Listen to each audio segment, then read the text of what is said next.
Hello বন্ধুরা, কেমন আছেন সবাই? আশা করি সবাই ভালো আছেন। তো বন্ধুরা, অবশেষে ওয়েস্ট বেঙ্গল সিক্সথ পে কমিশনের যে লেটেস্ট আপডেট তা কিন্তু এসে গেছে এবং এর ডিএর জন্যই বাংলায় সরকারি কর্মীদের বেতন থেকে কেটেছে বেশি টাকা। কিন্তু কত টাকা কেটেছে তা আজকের ভিডিওতে জানতে পারবেন এবং সরকারি কর্মচারীদের জন্য একটা বিগেস্ট আপডেট এসেছে।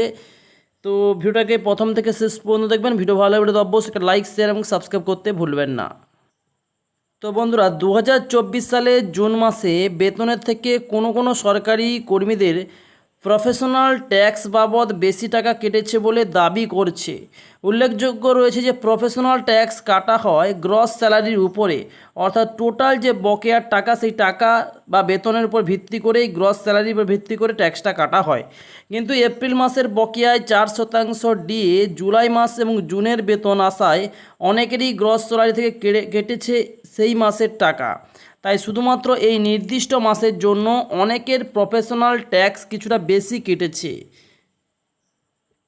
লেভেল 1 সরকারি কর্মীদের অনেকেই দাবি করেছেন, কারো যদি এপ্রিলের মূল বেতন হয়, অর্থাৎ কোনো সরকারি কর্মচারী যদি মূল বেতন 18,500 হয়, তাহলে জুলাই মাসে অথবা জুন মাসের বেতন তার মূল বেতন বেড়ে 19,100 টাকা হয়েছে। সঙ্গে ডিএ বাবদ তিনি পেয়েছেন প্রায় 2,678 টাকা। হাউস রেন্ট অ্যালাউন্স মিলেছে আরও 2,292 টাকা এবং এমএ মিলেছে 500 টাকা আর বকেয়া ডিএ 740 টাকা। এই আবহে গ্রস স্যালারি দাঁড়াবে 25,306 টাকার মতো। এই আবহে প্রফেশনাল ট্যাক্স 130 টাকার কাটার বদলে 150 টাকা কেটে নিয়েছে সরকারি কর্মচারীর পকেট থেকে। তবে আবার আগস্ট থেকে 130 টাকা করে প্রফেশনাল ট্যাক্স কাটবে সেই কর্মীর।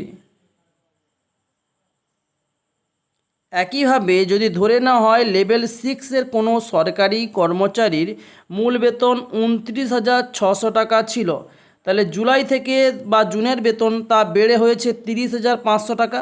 ডিএ এইচআরএ সহ সমস্ত বকেয়া 1,184 টাকা মহার্ঘ ভাতা মিলে সেই কর্মীর গ্রস স্যালারি দাঁড়াচ্ছে 40,114 টাকা।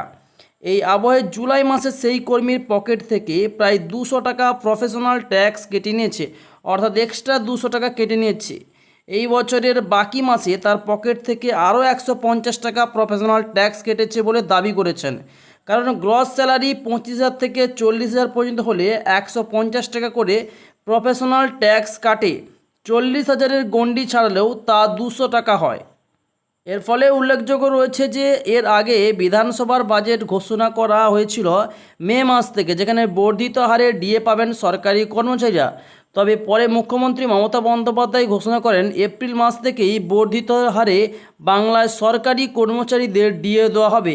সেই মতো জুন মাসের বেতনের সঙ্গে মহার্ঘ ভাতা টাকা ঢুকেছে অনেকেরই অ্যাকাউন্টে। তবে মে মাসের ডিএ সেই মাসের টাকা যে ঢুকলো তার প্রফেশনাল ট্যাক্স বাবদ আর এই সামান্য বাড়তি টাকা কাটতে না কারো পকেট থেকে। তো বুঝতেই পারলেন যে অনেকেরই টাকা কেটেছে, অনেকের আবার টাকা কাটেনি, এমনই অভিযোগ উঠে এসেছে। তবে আপনাদের কত টাকা কেটেছে প্রফেশনাল ট্যাক্স সেটা কমেন্টস বক্সে কমেন্টস করে জানাবেন। তাছাড়া বাংলার সরকারি কর্মচারীদের যে মুখ্যমন্ত্রী ডিএ বাবদ যে টাকা দিয়েছেন তা আপনাদের অ্যাকাউন্টে ক্রেডিট হয়েছে কি না সেটাও কমেন্টস করে জানাবেন। এবং ভিডিও যদি ভালো লাগে ভিডিওতে অবশ্যই লাইক করবেন, চ্যানেলটি সাবস্ক্রাইব করে নেবেন। তো thanks for watching my video.